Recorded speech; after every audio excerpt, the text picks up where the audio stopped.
The top-of-the-line SUV model also gets an upgrade, the top-of-the-line in the sporty sense, with the Mercedes AMG GLE 63S. Here also the facelift. Recently we presented you the normal GLE facelift, both for SUV and coupe.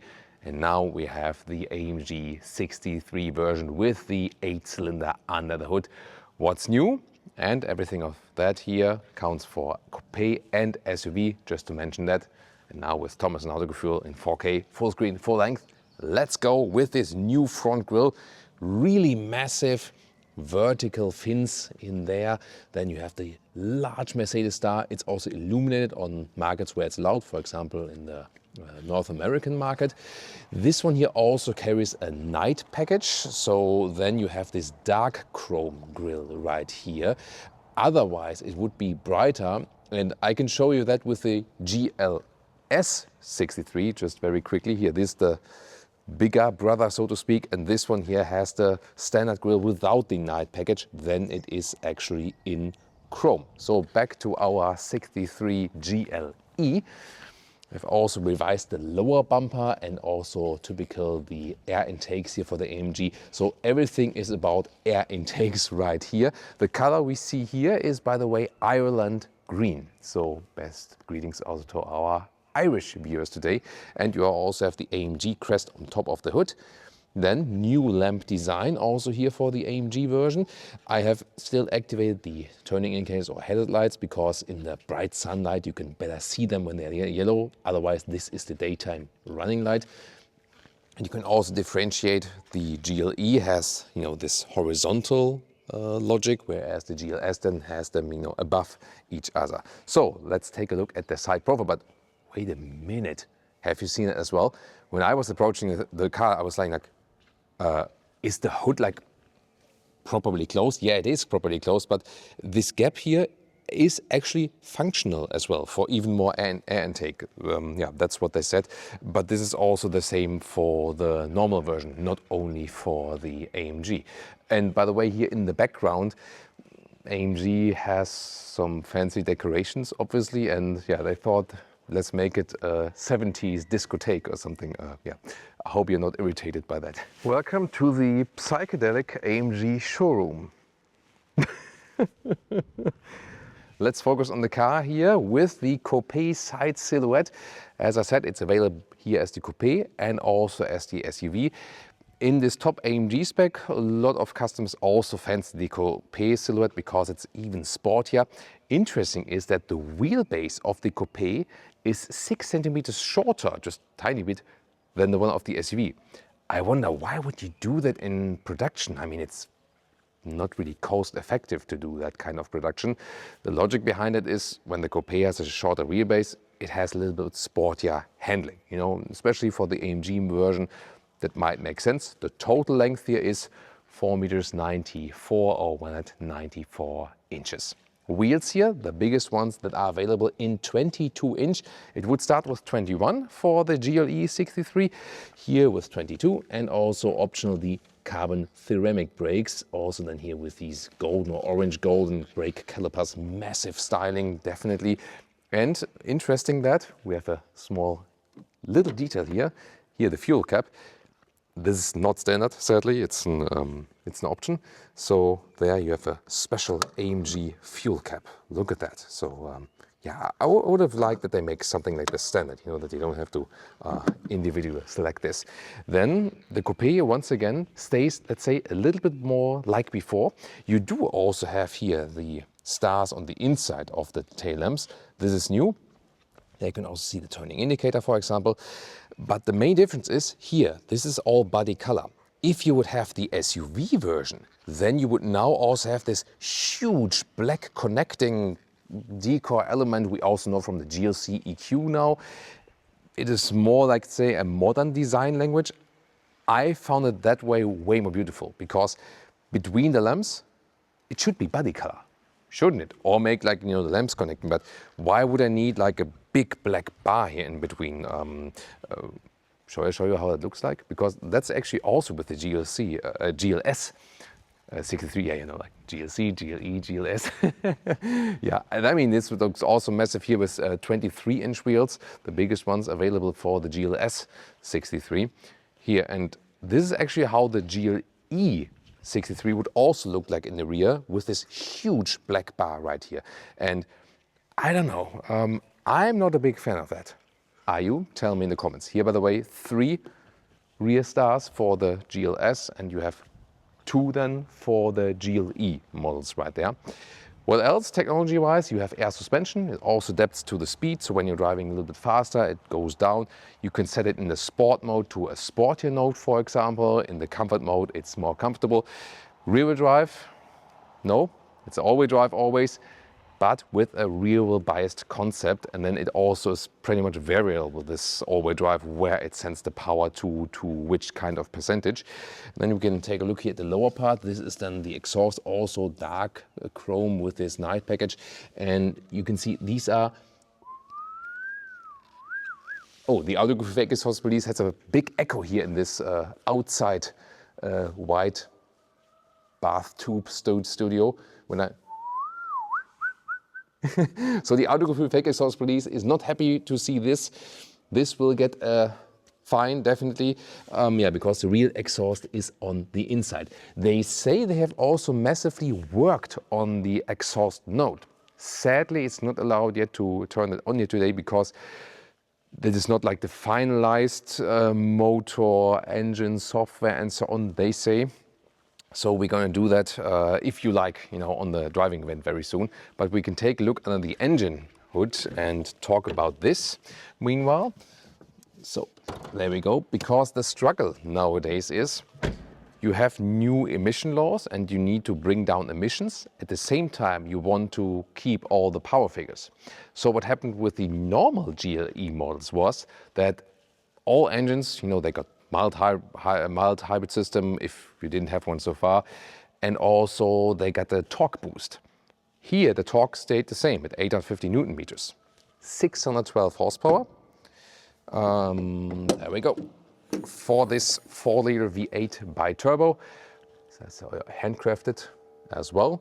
So yeah, looks quite fancy, this cover here, in 3.9 seconds in the acceleration figure 0 to 1 kilometers an hour. And these figures are all the same like before. But they say this was actually a struggle because this is a new updated engine and they kept the power figures while reducing the emissions. That was kind of like the tricky thing about it. Here also probably dampening, oh, it's like additional dampening here, single elements left and right. So yeah, always interesting to see. Here also, once again, you know, to make it a little bit stiffer than in the front. Looking forward to drive this one. The last time we drove it, I was actually also in the snow, in the mountains. So that's really loud here in this Echo Studio, definitely. But I mean, it's a nice, clean surrounding here to present this car for you. Would you fancy this color here? Tell me in the comments. And now it's, of course, time to check out the interior. Now to the interior. By the way, one more remark to the suspension. Gets standard air suspension and also anti-roll control. You know, that's also interesting, you know, that the car always keeps like upright. And of course, depending on the driving mode, you know, how, you know, strong it is also from air suspension and so on. Then here, this one is optionally equipped with the soft close. There we go, magic. The night package, once again, with this dark chrome. This is the key fob. Oh, this is like Zoll. This is German for customs. Or, yeah, if you would, the plural, like what you apply would be the tariffs, actually. So, yeah, German Zoll. Maybe has to do something with, I don't know, bringing it here to Spain, the car or something. I don't know. But the key fob has here the AMG badge. You won't get the Zoll sticker, of course, unless you want it. Yeah, maybe I should open the shop with that. And then door closing sound. Even, yes, it has soft close, but we still want to listen to that. Also sounds really good. Also in this echo. There we go. Do you know, by the way, how you call this kind of studio in German? It's called Hohlkehle. Like, how would you even translate that? It's like a empty box, something like that. Not sure if there's a direct translation for that, but Hohlkehle is what you would call that kind of studio. Yeah, best German lessons for the day. Then here, inside of the doors, everything covered. Here, not, and also not on the inside of the door, just the rubber pad on the underneath there. Then classic control for the window levers. Seat control is right here, also here to make the front part a little bit longer. Standard Burmester sound system. Yay, and buttons. yay, real buttons for seat cooling and seat heating. Like to have that. Then we have side steps and illuminated entry badge here. AMG illuminated, also AMG floor mats, and my favorite steering wheel here with microfiber at the side. Then you have carbon fiber on the top here, so that's pretty cool. And huge shifting pedals behind it, actually.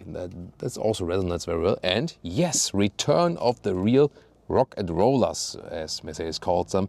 So here, physical dials, left and right here, for example, for the volume, left side for the cruise control. So there they have listened to customer feedback. And there's also now a full Artico steering wheel available, by the way. The seats, however, here in the 63 version, only animal skin available. The AMG versions usually also offer like the microfiber on the inside, which is sporty and also animal free. Sadly here not. And it's not because the headquarters didn't offer that. The headquarters wanted to offer that, but then the markets, the individual markets that sell the vehicles said they don't want to have that. Strange, right? Can't understand that decision. And then here with 1A9 6x2, is the seat in the lowest position? Yeah, it actually is. So you see, that's close here, but I mean, it's the coupe building style. There you have it. And we have a panoramic roof actually, which is also standard. And it's also one that you can still open. And we rarely have that on the car market nowadays. And it's fairly large, especially then here for the coupe. So yeah, that's interesting. And pretty fancy here, this top light has this ambient lighting, around. This is a beautiful feature, definitely. And I can tell you, yeah, that steering wheel has a great size. And you also know that from our recent driving reviews in the last 2-3 years, that the Mercedes steering input has massively improved in the sporty and progressive direction. So it's really fun to steer them around. Even Leah says that recently. Sacrilege. Leah recently stated that she thinks that the Mercedes steering is meanwhile better and more precise than BMW. That's bad to hear for BMW, definitely. And here, this is the steering wheel, definitely. You grab it, you see it, you feel it, and it's like, let's drive. What's new here in the cockpit? Of course, the screens, like the normal GLE models. 1, 2, 3 screens. Overall, you call it super screen, although you have here these large black bezels then. The passenger screen, I'm not sure who wants to use it, but it is available. Also fancy with this air vents here in the new styling, the round style at the side and here in the middle part. That also looks a little bit like a monster's face, doesn't it? Like when the monster and wants to eat you alive. But here, nice clicking sounds, so I can control the monster's mouth.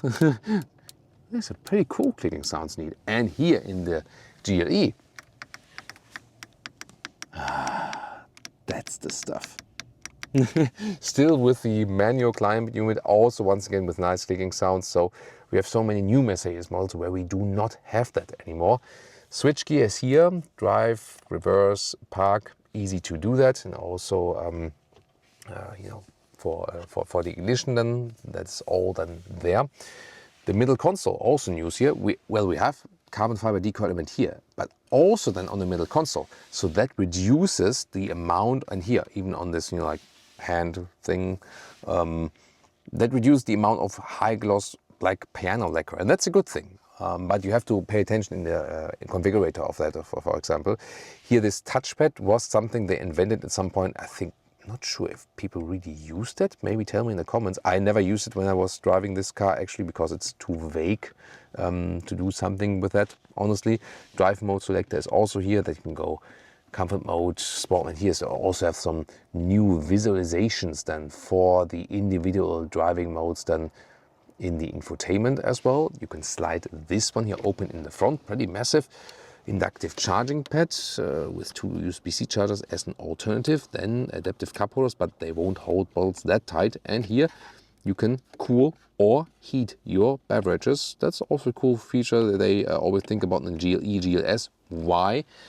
GLE, GLS are built in Alabama, Tuscaloosa in the US. And that's why I think, wait a minute, European customers don't care about hot or cold drinks, but the US customers do. That's why GLE and GLS have that. That's like the thought behind that. Air suspension, standard. You can also control it right here, pump it up or pump it down yaw. And then here the split opening for the armrest. It's now a USB-C charging underneath. More space if you like. Yeah, there we go. That's a simple piece, but yeah, you could also just leave it out if you like. Sometimes I do use it and put like the normal, like, you know, door key from home right there. So I would like to know from you, what do you think about this new horizontal setup here with the individual screens? Because that's most obviously the biggest change in here for the GLE. It's also pretty much nicely aligned here with the glove box, falls down. You could also buy this perfume spender. It's not there at this moment. It's another option where you say like, could have that, but you don't really need that actually. So yeah, that all depends. And once again, this nice panoramic view. You can also close this shade here, by the way. That is also possible when it's a really, really hot day. One of my favorite features is definitely that from the inside, we have this nice microfiber covering here all the way across the ceiling. I love that. Also then here on the sun visors. So that's cool. Yeah, also with integrated light. Oh, wait a minute. Best greetings also to our colleagues from the Straight Pipes, because they are also always looking forward to these features.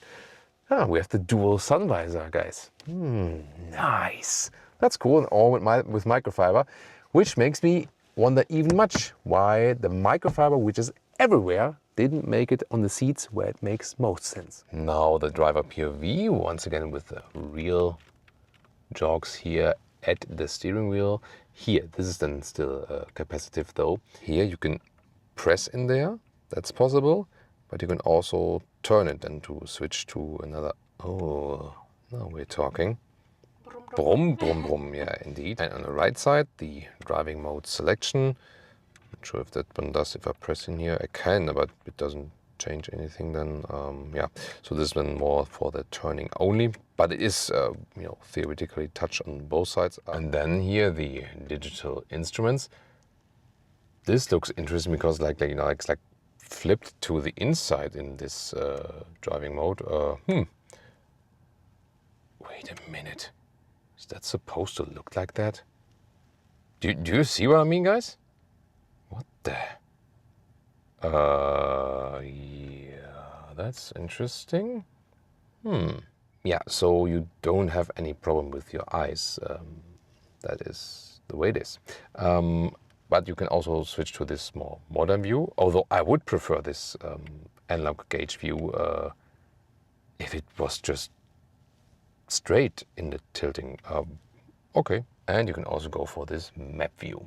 And the main infotainment, don't be irritated, this is still the visualization from EQS, so it's not the most, you know, like the last software status, but you can see here when I change the driving modes, then also all the parameters, they change accordingly. Other than that, you have a home menu that looks like this, and it's actually pretty responsive. The interesting thing is that they changed the whole back end as well, and if you go for the car internal GPS, then this one here is actually also Google Maps behind, although it looks still like Mercedes. That's interesting. And important to know, EU speed chime law thing, here press here, and then acoustic warning for the speed limit thing, and the attention assist, like you're tired, make a pause. You can also turn it off, but you need then 2 clicks always. However, there's still the possibility here to press and hold this one on the volume. There we go. So I'm doing this now with the button at the steering wheel.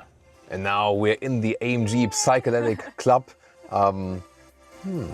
That's nice for electronic music. Pure, This intense. There's like an intense mode here in the Baumeister sound system now. That's really cool. And I even hear the bass in my feet a little bit. Really? So yeah, a little bit here on the driver's side. So beautiful. Sound system here is Excellent. top notch. Yes. And as I said, now also works very well with electronic music. rear seats. Here, the rear doors, they're also covered on the top part. That's beautiful. By the way, no dual lamination for the glass, neither front or rear, but they are pretty thick, these windows. I can also show that to you here. So even in the rear, it's actually, yeah, pretty thick overall. Pretty thick, yo. You also have seat heating at the rear here with a separate button. That's nice. No cover here on the lower part. And then we have ISOFIX outside each. Did we have on the front ISOFIX as well? No. So ISOFIX just here in the rear. Then we can put this one down.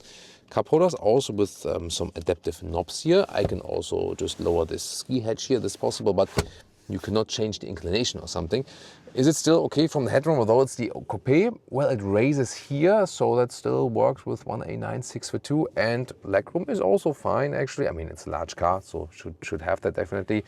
You sit pretty much low, so it falls backward a little bit, and of course the angle of the knees is also not the best, let's say, that way, but yeah, there's still enough space. The bolstering here in the rear, especially at the back, is very stiff though. Nice ambient lighting integration, and the deco elements here again in carbon fiber. Then in the rear we have two USB-C chargers in the middle, and here we have a separate climate unit where you can also set left and right. So it's also a good luxury feature. You still have the middle tunnel here, classic all-wheel drive, so I think overall it's fine. Yeah, maybe not the best seating position here in the rear from the ergonomics, but you have enough space. Thank you so much, by the way, for the recent support. And I'm also especially happy when you also support my colleagues when Brian or AJ is doing a video. If you also support them, that would be also really important to me. Now to the trunk of the coupe. Can I still fit stuff in there, although I've just a coupe? Well, first of all, here you flip the logo, and that might be one reason why they maybe couldn't do the black bar there in the rear from the coupe. There we go. And then we open it, and this is an interesting cover because it has this folding mechanism, and you can also take it out, and then you can see you do have some significant storage in there. This also fits in vertically underneath, and the width is actually 1 meters 10 or 43 inches. So this is here like longer than a meter. That's quite significant. Then the length, we're here at 45 inches or 1 meters 15, and there's still space underneath here. Yeah, maybe also for a spare tire. And then the height, well, that is of course a little bit limited, but here the highest point is like almost 29 inches or 73 centimeters. The SUV would continue a little bit more here. This is like the limitation when you load things in like there. And now this is like my workout for today.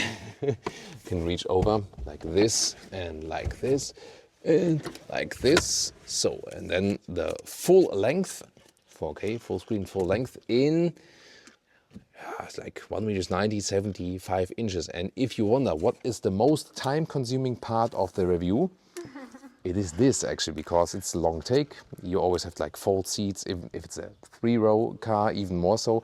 And remember that we do that for our English version, long format. We do it for our German fans, for the German long version. And then we also do it for our vertical formats on YouTube Shorts, Facebook, Instagram, TikTok. And so I end up doing this here actually then 4 times. Yeah, to be most authentic for you and to serve as many viewers for, with, different languages and so on, always to deliver you the best service. This is always our #1 priority, best service for you, and everything else comes next, including our well-being.